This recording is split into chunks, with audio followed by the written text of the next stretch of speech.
Hello everybody, this is Dr. Vishal Trivedi from Department of Biosciences and Bioengineering, IIT Guwahati. And in this course, so far we have discussed many aspects related to biotechnology as well as related to genetic engineering. So now today we are going to re-summarize or summarize the whatever we have learned so far in this course.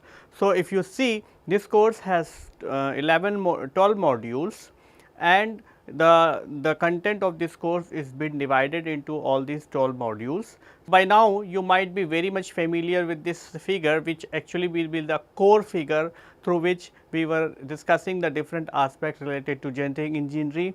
So, we started with a very basic thing about understanding or about discussing the host, and then we discuss about the how you can isolate the gene from the host, and then you are going to cut these genes with the restriction enzymes, and then similarly we have also discussed about different types of plasmids, and then we have discussed about how you can do a restriction digestion, and that will actually going to generate the cohesive ends. So, you are going to have the cohesive ends onto the gene, you are going to have the cohesive end onto the plasmids, and then you are going to put these two components for the ligation reaction. That is how you are going to get the recombinant DNA, and then you are going to employ different types of DNA delivery methods to transform the bacteria, and that is how you are going to have the genetically modified organisms. And once you have this, you are actually going to do a screening process, so that you will be able to screen the transformed bacteria from the non-transformed bacteria, and ultimately once you got your desirable clone, this desirable clone can be used for protein productions. And subsequently to this, we have also discussed about how to purify the protein, how to break open the host cells, what are the different methods are available for break open the host cells, so that you can be able to release the content from the different storage compartment available within the host. And at the end, we have also discussed, once you got the product, how you can characterize that product utilizing the electrophoresis techniques, you are utilizing the chromatography techniques, and UV visible as well as the IR spectroscopy. And at the end, we have also discussed about the what is the application of genetic engineering or the biotechnology in different fields. For example, the animal sciences, the plant sciences, we have discussed about what is the application of the medical sciences, and we have also discussed about the application of genetic engineering in all different types of aspects related to the society. So, the content of this course is being divided into 12 different modules. The module 1 is going to deal with module 1 and 2 are dealing with the basics of the host. The module 3 and 4 are actually covering more about the basics of cloning 1 and 2. Module 5 and 6 are mostly been developing or dealing with the recombinant DNA technology, so that you can be, by utilizing all these, you can be able to generate the recombinant DNA.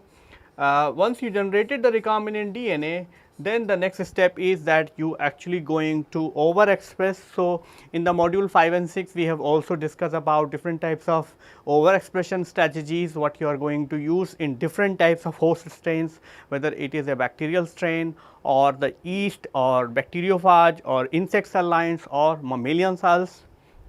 Then in the module 7 and 8, we have mainly focused on to the isolation and purification of the product, what you are going to overexpress in these host cells. And then module 9 and 10 is more on towards the characterization of the isolated product. So, in the module 9 and 10, we have discussed about the different types of the techniques what are available to characterize the product. For example, you can determine the molecular weight utilizing the gel filtration chromatography, electrophoresis, MALDI mass, or you can be able to determine the characteristic absorption or emission spectra of a molecule using the UV visible spectroscopy, or you can be able to run the IR spectroscopy to know what are the different functional groups are present in your compound.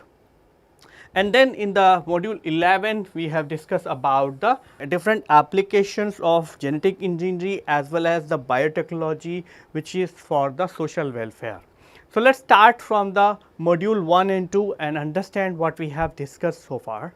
This summary and the conclusion is very important, and very important because in due course you are going to face the exam of this course. So, we are just going to review the everything what we have discussed so far in a very fast forward mode, so that you will be able to refresh your memories, and if anything which is not going to be covered or which is actually not going to be understand, then you actually can go back to that particular module. You can again listen those video lectures, and that actually be the way you can be able to prepare yourself for the exam. The assignment what you are going to get in this particular week is actually probably a kind of a mock exam. If you do that, you are actually going to prepare yourself for the real exam which is going to happen very soon.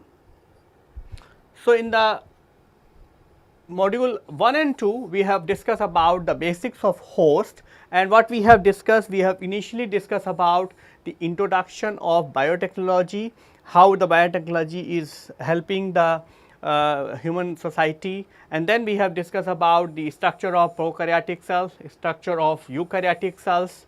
Then we have discussed about the differences between the prokaryotic and the eukaryotic cells.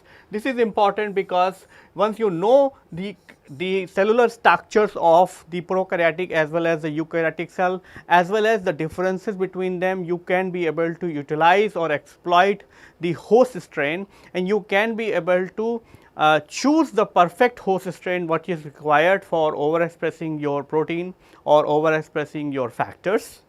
Then we have also discussed about the difference between the plant and the animal cell, and then at the end in the lecture 3 we have also discussed about the isolation of different organelles or the fractionation strategies from the eukaryotic cell, as well as we have also discussed about the isolation of periplasmic fraction from the prokaryotic cells. So, we started very basic that with the very simple example of formation of bread, and that is a very classical example through which we have started with the course, saying that this is happening because people were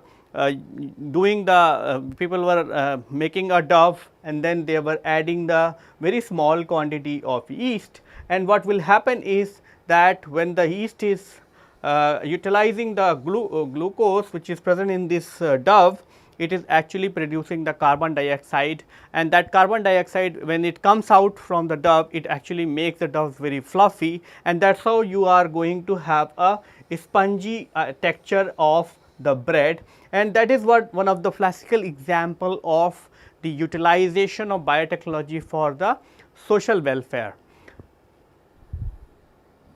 Then we moved on and talked about many of the important discoveries of the biotechnology in terms of the different eras, whether it is the pre-genomic era or the post-genomic era. Most of these discoveries were done simply because there will be a requirement of that particular type of product, and that is how the people have started doing the research as well as the different types of experiments, and that is how they have discovered many of these techniques or many of these products they have evolved. So, I am not going to discuss all these because this all we have discussed in the lecture 1. Then we have discussed about the structure of the bacterial cell, where we have said that the bacterial cell has the plasma membrane, bacterial cell has circular plasmids or circular genome, and then it has the extra chromosomal DNA that is called as the plasmid, and that plasmid is important for providing the resistance or different types of phenotype which actually are happening in a dynamic fashion, so that the bacteria is continuously exchanging their plasmids between the different bacteria present in the within the colony. And then you have the flagella. This flagella is actually important cellular structures of the bacterial cell, because it actually allows the bacterial cell to reach to the food particles, and it allows the bacteria to swim into the water or other kind of liquid media. And then we have the cytoplasm. So, the bacterial cell does not contain a proper nucleus or double walled nucleus, and in fact, there is no cellular organelle available which is double walled cellular organelle present in the prokaryotic cells such as bacteria. And bacteria has a very thick cell wall, and outer to this thick cell wall there is a capsule.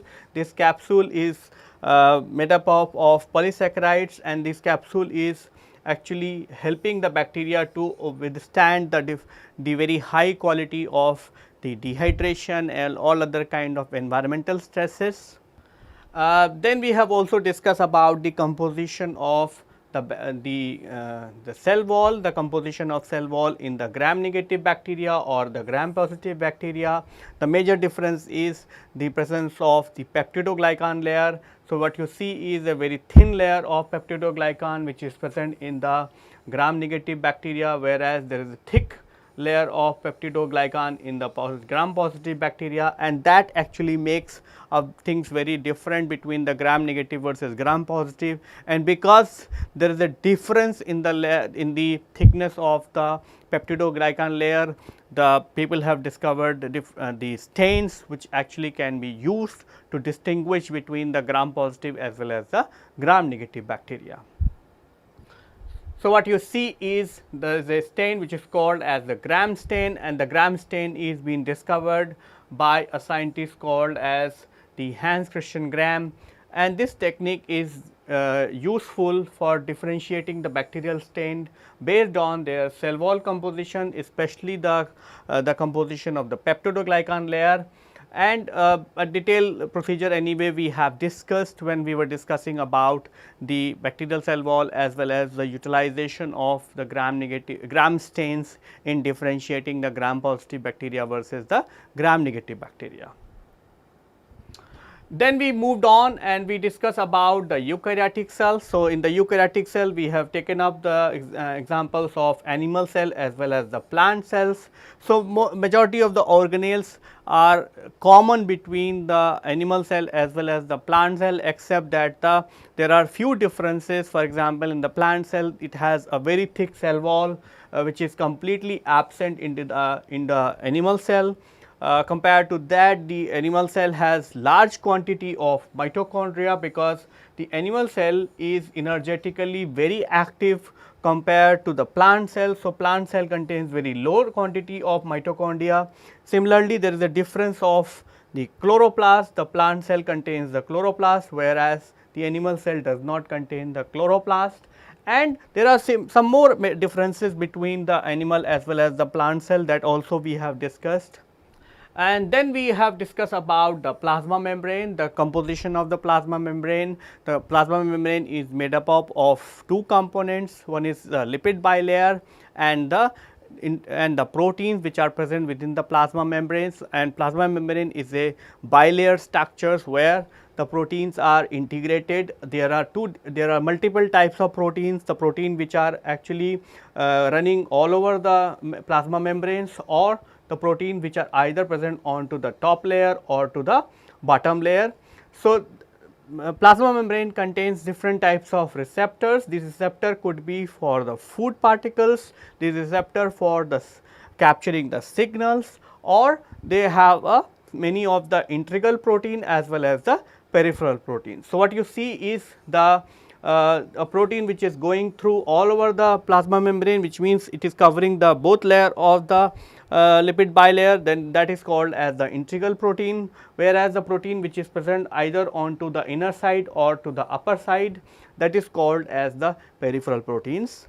The function of the plasma membrane is that the protein which are present onto the plasma membrane are working as a transporters. The classical example is the sodium potassium transporters. Then it also has the receptors. The receptor, as I said, is receptor could be for receiving the food particle. The classical example is the LDL receptor, which actually take up the LDL from the blood, and it actually does the recycling of the LDL receptor from the surface inside the cell, and so on. So, what happens is when the LDL is present, LDL goes and bind to the LDL receptor, and this LDL receptor containing LDL is goes inside, and that is how it delivers the LDL, and after the delivery it returns back to the plasma membrane, and that is how the receptor recycling is keep continuing into the cells. Then it has the enzymes, for example, the adenylate cyclase to catalyze the reactions. Then it has the receptors which are not participating into uptake of the food particles, but it is actually participating into the signal transductions. A classical example is the insulin receptor. If you remember, we have talked about that insulin which is flowing into the blood, when it goes and binds to the cells onto the which is when it binds to the insulin receptor present onto the cell, it actually drives a phosphorylation reactions downstream, and these downstream phosphorylation reactions actually changes the cellular metabolism in such a way that the glucose get converted into that the cell starts taking up the glucose from the external environment, and that is how that glucose is start converting into the glycogen, and it gets stored into those cells. When you require the energy, then the glycogen is going to be broken down and glucose is available for the cell to utilize into the metabolic reactions. Apart from that, it also provides as a support system. That support system is actually required for providing the protections, for communication to the other neighboring cells, and then it also allows the selective entry or the exit of substances within or outside the cell. Then it responds to the environment, and it also works in the recognition particle, which means the plasma membrane contains some of the receptors or some of the factors which actually been recognized by the cell. One of the classical example is the MSC class 2 or MSC class 1, which actually been recognized by the system or the immune system to say whether a particular cell is of the same person, which means whether the cell is of the self origin or the external origins. Then we have also discussed about the fractionation of the prokaryotic as well as the eukaryotic cells. Within the prokaryotic cell, we have discussed about how we can actually get the protein from the different compartments. So, suppose you are overexpressing the proteins, it can actually be present into the cytoplasm, or it could be present into the periplasmic fractions, or it could be present onto the outer membrane or the inner membrane. So, these are the different locations you can have the protein onto the periplasmic fractions, outer membrane, it could be inner membrane. Some protein might be secretory, so it may go into the extracellular media, or the protein will be present into the cytoplasm. So, how you can actually fractionate the bacteria in such a way, so that if your protein of interest is present into the periplasmic fractions, you could just isolate the periplasmic fraction, and that actually is going to help you in terms of the higher recovery of your protein, as well as it actually going to give you the better purification as well as the better yield at the end. And then we have also discussed about the fractionation of the eukaryotic cells. In that we have discussed how you can actually prepare the plasma membranes, mitochondria, chloroplast as well as the cytosol. And all this fractionation, during this discussion about the fractionation of eukaryotic cell, we have discussed about how you can use the density gradient centrifugations or the differential centrifugation techniques to achieve the targets, which means you can use the differential centrifugations to get the plasma membrane, mitochondria, cytosol or the chloroplast, whereas you can do the same thing by the differential centrifugation, which means you can actually centrifuge the particles at a different speeds, and that is how you are actually going to get the different particles at a different sedimentation coefficients. So, apart from that, once we were done with the in the module 1 with the basics of the host, then we moved on and understand the metabolism of the host, and in that context we have discussed about the metabolism which is operating within the prokaryotic cells, the metabolism which is operating within the animal cell, and the metabolism which is operating within the animal plant cells. So, we have discussed about the anabolic pathways, which means the biosynthetic pathway, or the catabolic pathway, which means the energy producing reactions. In this context, we have discussed about the glycolysis. So, glycolysis is the central pathway which actually started as soon as the glucose enter into the cytosol, and then it starts, the glucose get channelized into the glycolysis with the help of an enzyme known as the hexokinase, and once the glucose get phosphorylated and produce the glucose 6 phosphate, then this glucose is going to be committed for the glucose metabolism, that is the glycolysis. Once this glucose 6 phosphate is being generated, it actually has no other option but to enter into the glycolysis, and then eventually it is going to produce the pyruvic acid. During this whole cycle, it is going to generate the NADH as well as the ATP molecules.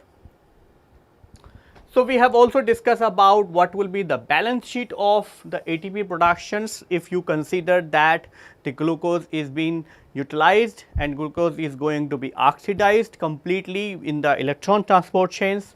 So, what we will have done in the step 1 to 4, the two ATP molecules are being used. They are being used when you are producing the glucose 6 phosphate and as well as the fructose 1,6 bisphosphate. So, that time you have invested the two ATP molecule. After that, there is a generation of two molecule of glyceraldehyde 3 phosphates. So, below this whatever you see is going to be a split. So, glyceraldehyde 3 phosphate then will be get converted, and in the step 6 there will be a generation of NADH. So, each NADH in electron transport chain is going to generate the 3 ATP. So, there is a generation of 1 NADH, but because the two molecule of glyceraldehyde 3 phosphates are being generated, you are going to multiply this number by 2. So, this means molecules of NADH are going to be generated, and since each NADH in ETS is going to give you the 3 ATP molecules, so ultimately it is going to give you 6 molecules. Then in step 7 you are going to generate 1 ATP molecule, which means you are going to generate 2 ATP molecules, and in the last step when the pyruvate is going to be generated, then you are going to generate another 2 ATP molecules.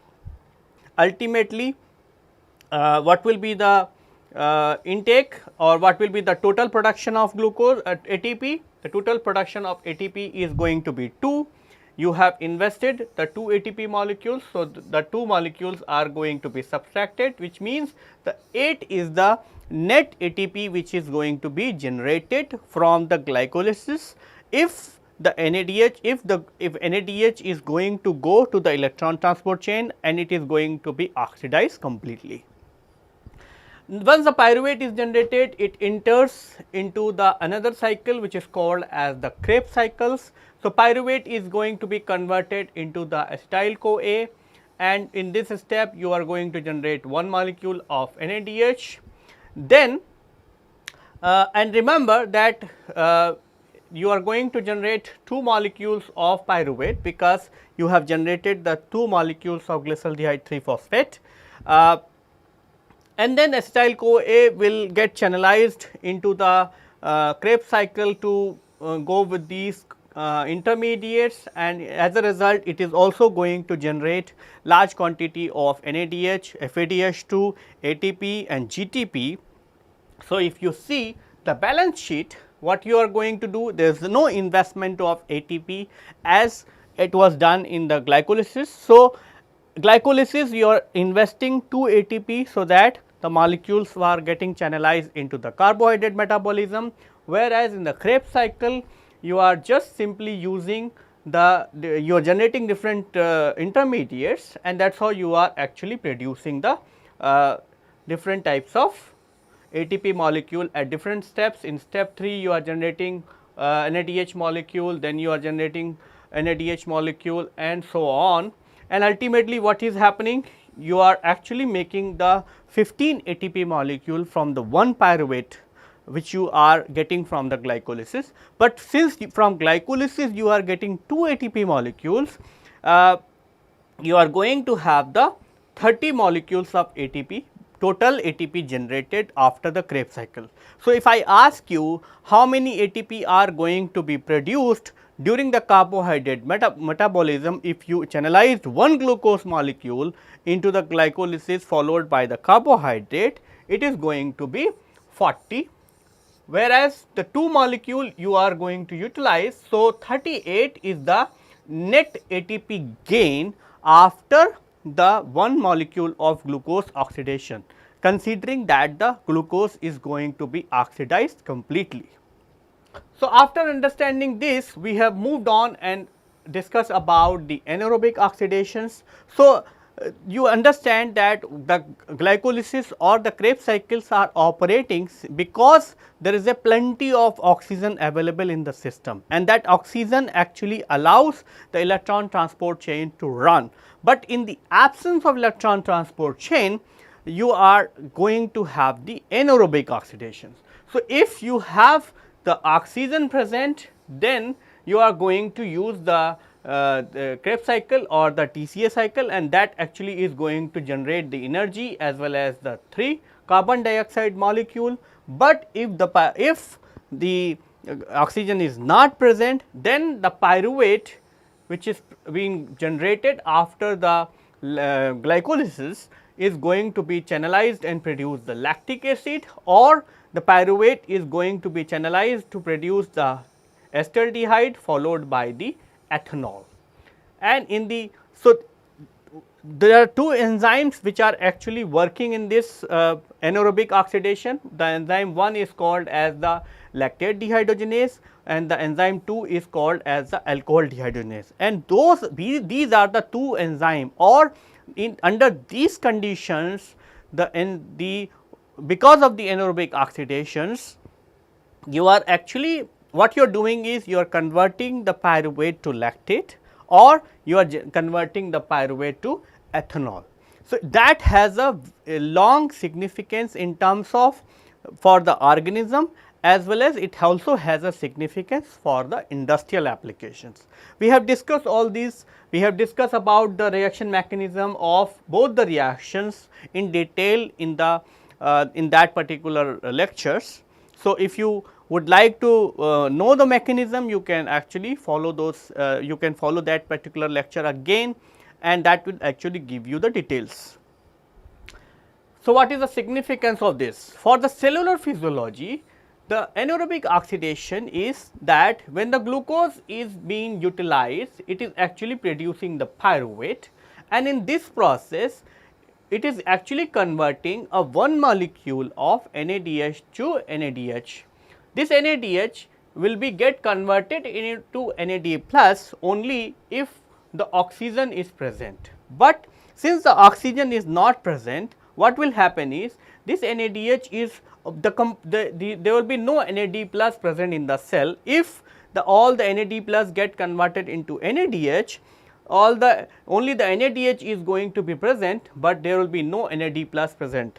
So, if that happens, there are so many reactions where the NAD plus is required, and that actually is going to stop the cellular metabolism. So, because of that, what will happen is that the pyruvate is going to be get converted into the lactate, and in that process the NADH is going to be utilized to produce the NAD plus. So, that is actually being done simply by running the anaerobic oxidation, which means it is actually a futile cycle where the glucose is getting converted into pyruvate, and the pyruvate is getting converted into lactate, and in this process what will happen is the NADH is getting generated. So, this means it is actually making the pool of NAD plus available for the cell to run its cellular metabolism, which means to other reactions, not the glycolysis or the Krebs cycle, but all other reactions, so that the cell will be sustaining for longer period of time, and in that process if the oxygen will be available on a later date, then automatically this pathway is going to be cut down, and then the main pathway will be running, and then it starts producing the energy.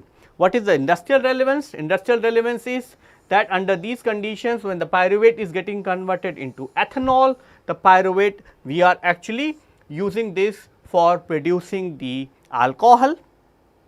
And one of the classical example is that you can use the yeast as a as a molecule to run the alcohol productions, or the other example is the fermentation, where you are actually adding the yeast molecules, and because the dove has very limited quantity of oxygen, it is actually going to go through with the anaerobic oxidation, and under the anaerobic oxidations it is actually going to generate, and that is how it is going to give you the baking of the bread as well, because the pyruvate is getting converted into lactate. So, that actually is the example of where the milk is getting converted into the curd, because the lactic acid is going to reduce the pH of that particular milk, and in that process the milk is going to be get converted into the curd. So, this is what we have discussed so far in terms of basics of host. We have discussed about the cellular metabolism, we have discussed glycolysis, Krebs cycle, then we have discussed about the anaerobic oxidations, and at the end we have discussed about the significance of anaerobic oxidations. So, in the module 1 and 2 we have discussed more about the host, whether in terms of initially in terms of the cellular structures, and then subsequently in terms of the metabolism. But in the next module we have more discuss about the growth media. So, because once we understand the metabolism, you also should understand how to grow the bacteria or how to grow your host. So, for that then we have discussed about the different types of growth media, and the purpose of a growth media is to provide the protein, carbohydrate, lipids and the DNA. Why it is so? Because if you provide the amino acid or the building blocks, you can allow the organism to take up these molecules and generate the protein, carbohydrate, lipids as well as the DNA and RNA, and together all these components are going to facilitate the growth of that particular organisms. So, we have discussed different types of growth media for prokaryotic cells, for yeast, for mammalian cells, for insect cell lines and so on. In this particular type of module, we have also given you demos to how to prepare the bacterial culture media or the cell culture media, and what are the different precautions you should take while you are preparing these medias. Then we have also discussed about the growth kinetics of a typical bacterial growth kinetics, that basically we have lag phase, we discuss about the significance of log phase, stationary phase and as well as the death phase. So, this is all about the basics of the host, where we have discussed about the initially we have discussed about the cellular structures, followed by the metabolism and followed by the different types of growth media as well as the growth kinetics, and that actually will allow you to understand the potential of each host, how to grow that, how to manipulate and so on. And then once you know about the host, we moved on and try to give you the idea about the different types of the techniques, how you can be able to isolate a gene fragment under the next module, that is called as the basics of cloning. Because if you want to generate a recombinant DNA, you have to get the recombinant gene, or you have to get your gene of interest from the different sources. So, we discuss about the three sources, the sequence, the three conditions, the condition when the gene sequence is not known, or the sequence or the condition when the gene sequence is known. When the gene sequence is not known, you either have the flexibility of getting these gene sequence from the genome by the help of generating a genomic library, or you can have if the protein is getting expressed, you can have the transcriptome, then you can actually generate the cDNA library. Ultimately, you are going to screen either of these libraries, and then you are going to get the clone containing your fragments, and that you can use for cloning reactions. Similarly, if the gene sequence is known, you have the gene sequence, then you prepare the primers, you get the polymerase chain reactions, that is going to give you the fragment, and that fragment you can be able to clone into the vector of your interest. So, the different steps what you have to go through with the construction of genomic library. So, in the step 1 you are going to do a isolation of genomic DNA. In the step 2 you are going to do a restriction digestion of genomic DNA. Step 3 you are going to do a purification of DNA fragments. Step 4 you are going to do a ligation of fragments into the YAC vectors, and then step 5 you are going to do a transformation into the yeast, and that actually is going to give you the genomic library into the yeast. Apart from that, for the cDNA library, first step is that you isolate and collect the messenger RNA. Then with the help of the enzyme reverse transcriptase, you produce the DNA or the cDNA. Then you clone this cDNA into the plasmid or the bacteria, and then you do a transformation so that it will be taken up by the bacterial cell, and that is how you are going to get the cDNA library. So, these are the steps: isolation of messenger RNA, preparation of complementary DNA fragments, cloning into the suitable vector, and then transformation into the suitable host. Then we have also discussed about the different types of screening methods what are available. So, screening method can be worked on to the 3 criteria. One is called DNA sequence. So, DNA sequence property can be used to screen both the genomic library as well as the cDNA library. Then if the protein is getting expressed, then you can use the immunogenic epitopes with the help of the antibodies. So, this property can be partially useful to screen the genomic library due to the truncation of a full gene or no expression of a gene fragment, but this approach suits well to the screen cDNA clones. Then the third is enzymatic activity. This property exploits the ability of a protein fragment to exhibit enzymatic activity. It is useful for the screening of cDNA library, but not much for the genomic library, because again the same thing, because the protein may not express completely, because the small protein fragment might be present into the clone, or that particular fragment may not be giving you the protein or the enzyme. Apart from that, we have also discussed in detail about the PCR. We have discussed about how the PCR works, where the single template is being utilized by the help of the forward primer and reverse primer, and then you have the different steps where the annealing, denaturations and extensions, and that is how you are going to get the amplifications. So, you are going to have 3 steps. One is the denaturations. In the denaturation steps, the template is going to be broken down into the individual fragments. Then you have the annealing steps. Annealing step, your primer is going to bind. So, forward primer will bind into this, the reverse primer will bind into this, and then you have an elongation step where the primer, with the help of a primer and DNA polymerase, the next strand is going to be synthesized, and that is how, if you started with the single molecule in the beginning, after the first cycle you are going to have the 2 molecules, second cycle you are going to have 4 molecules, and the third cycle you are going to have the 8 molecule, and so on. And if you would like to use or utilize or want to quantitate what is the amount of DNA what you are going to get, you can use this formula to calculate. We have also discussed about how to design the primers, whether it is the forward primer or the reverse primer.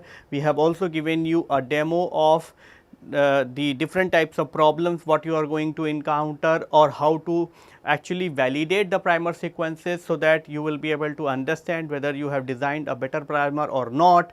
For example, you can be able to see whether the loop formation is there or not, or different types of secondary structures are forming or not, or whether the primer dimer is forming or not, and so on, and how you can be able to overcome these problems either by utilizing some of the reagents or chemicals, or you can be able to change the sequences in such a way so that it will still be able to amplify that particular region, but you will be able to overcome the formation of loops or the self ligations. Then polymerase chain reaction has multiple steps, as I said, initial denaturations, then you have the multiple cycles of denaturations, annealing, and then elongations, and that actually will continue for at least 30 cycles, and then you have the extra elongations, and then you have the final old at 4 degree, and that is how you are going to get the PCR done. And we have also discussed about how to analyze the PCR results and how to know that whether the amplification is being done or not, and what are the different troubleshooting you have done to do. We have also discussed about how to set up the PCR reactions and so on.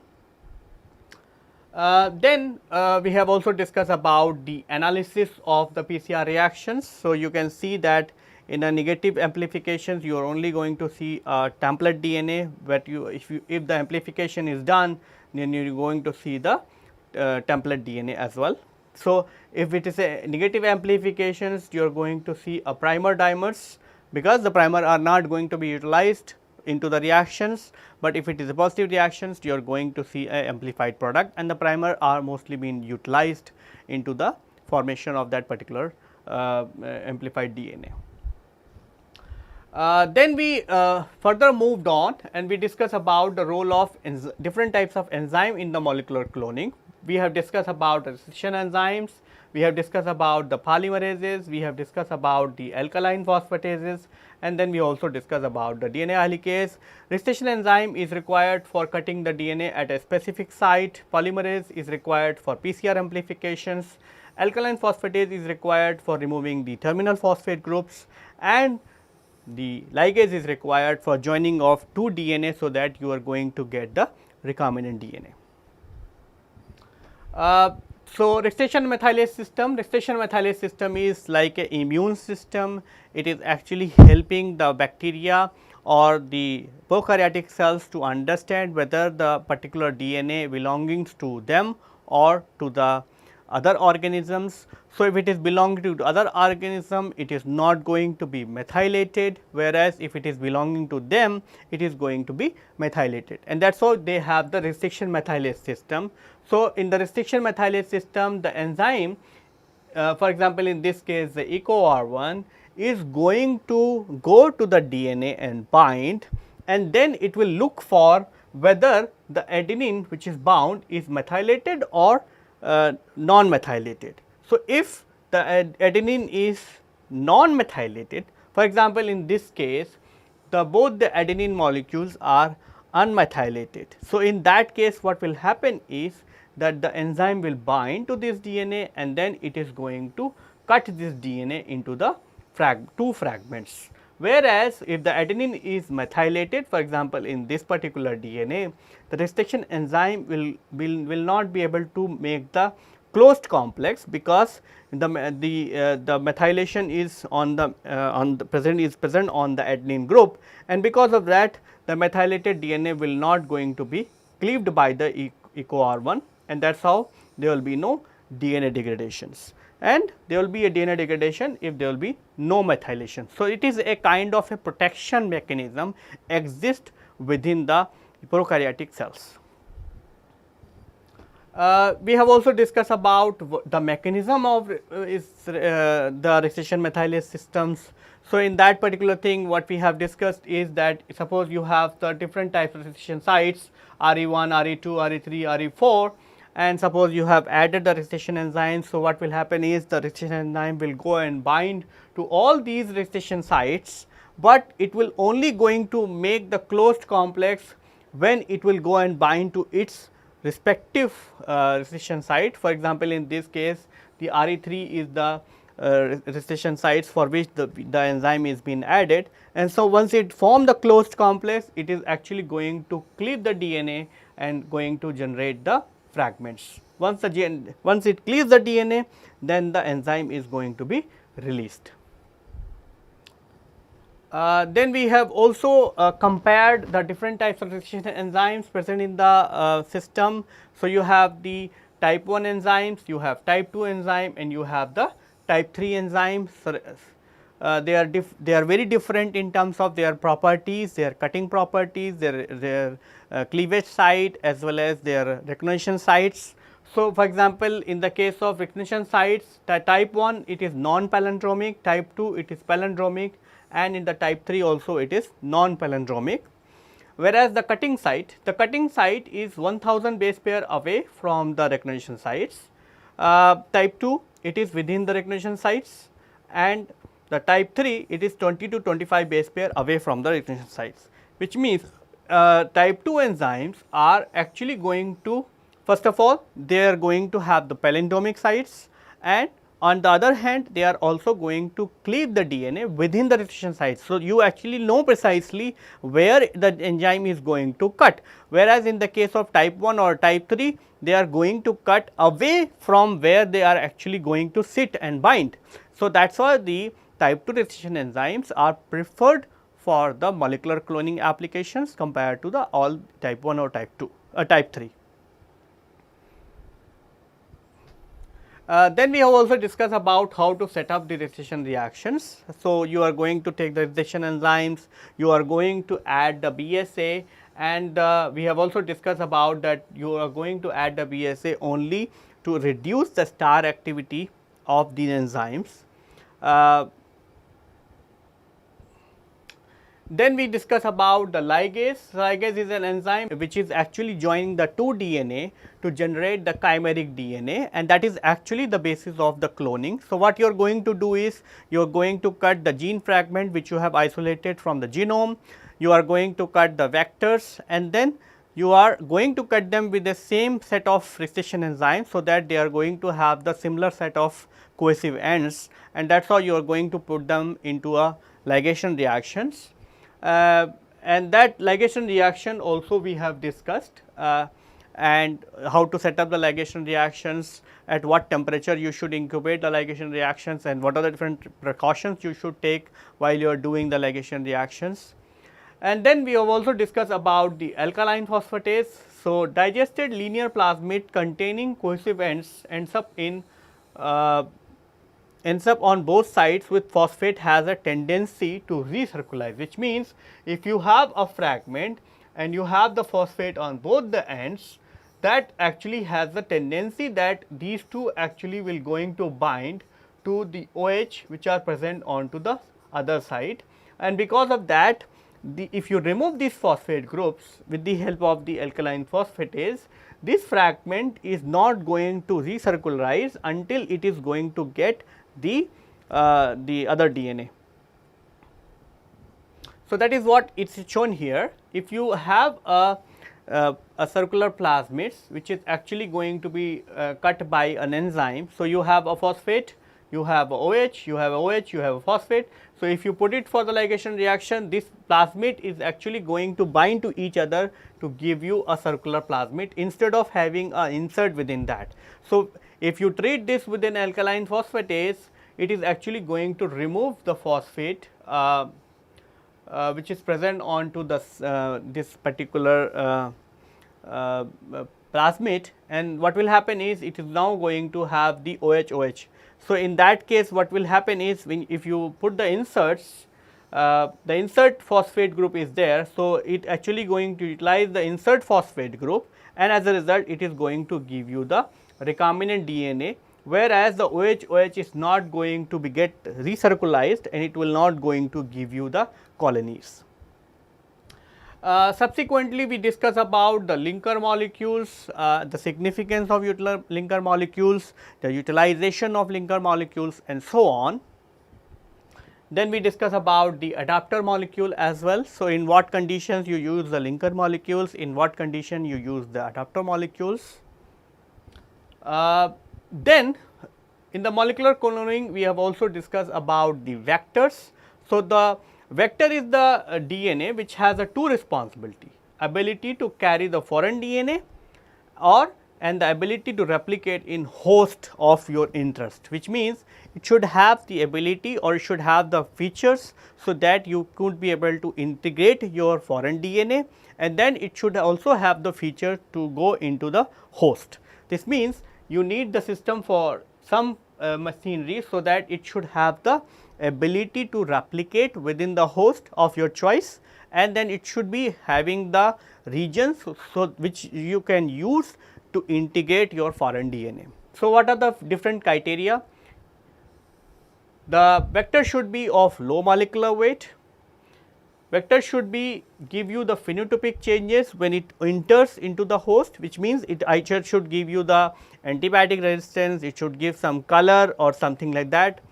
Then it should have a multiple cloning sites, so that you can be able to integrate the foreign DNA, and then it should be of high copy number, so that your desirable things should be more. So, what are the minimum component required to make a vector? You need origin of replication. So, origin of replication is required, so that the vector is going to replicate within the host. Origin of replication is going to be specific for that particular host. If you are preparing a vector for the bacterial system, then it should be for bacteria. If it is for the mammalian system, then it should have the mammalian system. If it is for the yeast, then it should be yeast. Similarly, it should have a selection marker, so that it should give the phenotypic changes, it should, and those phenotypic changes can be selected afterwards, and then it should have a promoter. So, the promoter is a requirement for those plasmids where you would like to have the overexpression or the protein productions. Then we have all discussed about the different types of vectors. So, we have discussed about the bacterial plasmids, we have discussed about the phage-based vector, we have discussed about the yeast vector, and we have also discussed about the mammalian vectors. In all these classes, we have discussed about the inducible system and non-inducible system, which means we have discussed about the inducible system and we have discussed about the constitutive expression vectors. We have discussed about the yeast vectors, which are actually having the inducible promoter, so that you can use the inducers. Similarly, we have discussed about the inducible as well as the constitutive vectors in the case of mammalian cells as well. And then we have also discussed about the DNA delivery in host. So, we have this first initially we discussed about what is the philosophy of the uptake of the foreign DNA by the host, and later on we have discussed about the different types of methods or strategies available in different types of host systems. We discuss about the transformation preparation of competent cells to understand the transformations. So, for different bacteria the competing reagent is very different, and these competent cells are going to take up the foreign DNA and they will get transforms. And then we have discussed about how to prepare the competent cells. We have also given you a very small demo, so that you can be able to understand the different steps and different precautions what you should take while you are preparing the competent cells. In a typical transformations, what you are going to do is you are going to first grow the bacterial cells, you are going to add the your plasmid of your choice. So, for example, in this case we are taking a plasmid which is ampicillin resistance, incubate them onto the ice, then you give them a heat shock at 42 degrees Celsius for 90 minutes, then you put them for recovery phase, and after that you do them plating. After the plating, you leave the cell plate into the incubator for 24 hours or 16 hours, and then that actually will going to give you the different types of E. coli colonies. Similarly, we have also discussed about the transformation in yeast. So, we have discussed about different types of methods of transformation available in yeast. One of the method is spiroplast method. So, in the spiroplast method, you first grow the yeast cells, then you are actually going to treat the yeast cells with the zymolase. That zymolase is going to partially remove the cell walls, and that actually is going to generate the spiroplast, and then you add the DNA plasmid as well as the PEG to the spiroplast, and that is how the spiroplast will take up the DNA. Then you do the plating and incubate into the 30 degree for 4 days, and that actually is going to give you the transformed yeast cells. Subsequently, we have also discussed about the different delivery methods available in the mammalian cells. We have discussed about the chemical transfection method. We have discussed about the liposome or the lipoplex methods. We have also discussed about the bactofectin, and we have also discussed about the transductions. Individually also we have taken up many of these methods. We have given you the demo how to do the transfections into the bacterial cell, into the mammalian cells, what are the different steps you should follow. So, we have taken an example of liposome or lipoplex methods, and that is how we have actually shown you a demo to to tell you that what are the different precautions you should take while you are doing the transfections into the mammalian cells. Then we have also, once you have done the transformation, you also have to screen the recombinant DNA. For screening of the recombinant DNA, you have the three choices. Either you go with the enzymatic activity which is going to be present. For example, in this case you can use the LAGZ as an enzyme. So, in the case of enzyme, you can have the insertional inactivations, which means if you clone within this enzyme, it is going to inactivate it. So, your untransformed one is going to give you the reactions, whereas the transformed ones are not going to give you the reactions. Similarly, you have the antibiotic resistance genes as a screening method, or you can have the phenotypic changes for such as the blue white screening. So, in the and then you have the complementation of the mutation, that is a typical technique or typical way of screening the things into the yeast. In the complementations, it could be a positive complementations. In the positive complementation, the host does not grow on the media lacking the functional gene, but the host transformed with the recombinant clone can be able to supply the gene product and required to grow in the media. So, complementation of media always been done onto the those strains which are actually growing onto a media which are deficient of that particular thing. So, once that deficiency is being provided by the transformation, it actually grows, and that is the positive selection.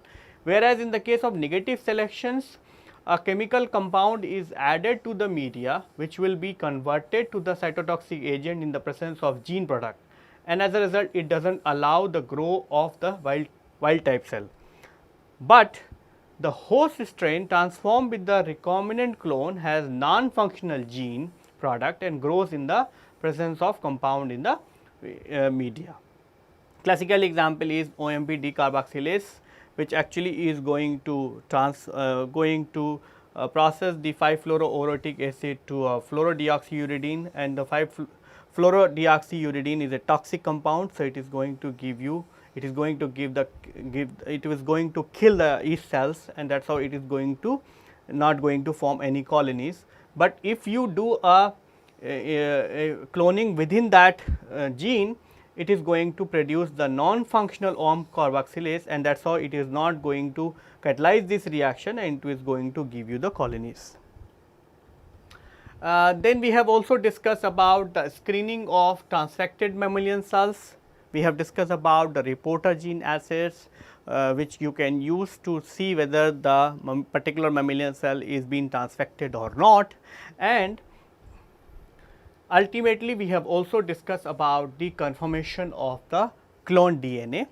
So, conformation of the clone DNA, that the cloning of that the recombinant clone what you got after the cloning is actually having the right sequence or the right nucleotide sequence. You can do that by simply sequencing the DNA. So, you have the two methods, dideoxy method or the Sanger methods, and that those two methods you can use to sequence the DNA, and that actually will give you the confirmation that the DNA what you are the clone what you have prepared is correct. So, after that we have also discussed about how to do the overexpression of a particular protein into the host. So, once you generated the transformed bacteria, you screen them, you are actually having the two possibilities. You have done the cloning into the cloning vector or into the expression vector. Cloning vector is always been used to answer the questions which are related to mechanism of transcription, replications, or it can be used for preparation of genomic or the cDNA library, whereas the expression vectors you can use the mechanism of translation or the protein production. So, ultimately if you clone it into the expression vector, you could be able to overexpress the protein into that particular host cells. we have discussed about what are the criteria to select a particular expression system. It depends on the quantity of the desired protein, it depends on the size of the particular protein, it depends on the compatibility between the source organism on the expression system, and then it also depends on the downstream application. So, considering these criteria, you can be able to choose the different types of host, whether it is bacterial host, yeast host, insects or the mammalian cells. So, in the host as a production machinery, we discussed different types of expression system, we discussed E. coli as an expression system, we discussed yeast as an expression system, we discussed the insect cell line as an expression system, and we discussed about the mammalian expression system. In all these expression system, we have also discussed about how you can, because all these expression system have different types of promoters. So, they can have the different types of inducers which you can actually use to induce the protein production, and that is how they are very different. So, when you are when you are taking care of the E. coli or yeast, the manipulation methods are going to be very different from the when you are talking about the insect cell line or the mammalian cell lines. So, expression of a gene using the E. coli expression system is very simple. First you do the transformations, you get the transform colonies, you inoculate few colonies into your media, let the media to grow, and then when it achieves the OD to 0.6, then you do the induction, you induce it with the 1 millimolar IPTG. It will actually going to start producing the protein. After that you centrifuge and check. So, you can see if you run it on the SDS page, what you see is in the control you do not have the bands for that particular overexpressed protein, whereas in the case of IPTG induced samples you have a protein of your interest produced by the bacteria. So, this is all about so far what we have discussed until the module 6, and in the subsequent lecture we are going to summarize what we have discussed from the module 6 to module 11, and in that particular process we are going to discuss about how to purify the protein, how to isolate, how to break open the host cells, and different strategies what we have discussed so far in this course, how to purify, what are different chromatography techniques what we have discussed, and ultimately we are also going to discuss few of the classical biotechnology applications, and that actually is going to refresh your memory, that is actually going to let you to understand few of the missed point what I might not have discussed while I was taking those lectures. So, I hope this kind of revision is going to helpful for you to understand and prepare for the your exams which you are going to face in due course. With this I would like to conclude our lecture here. Thank you.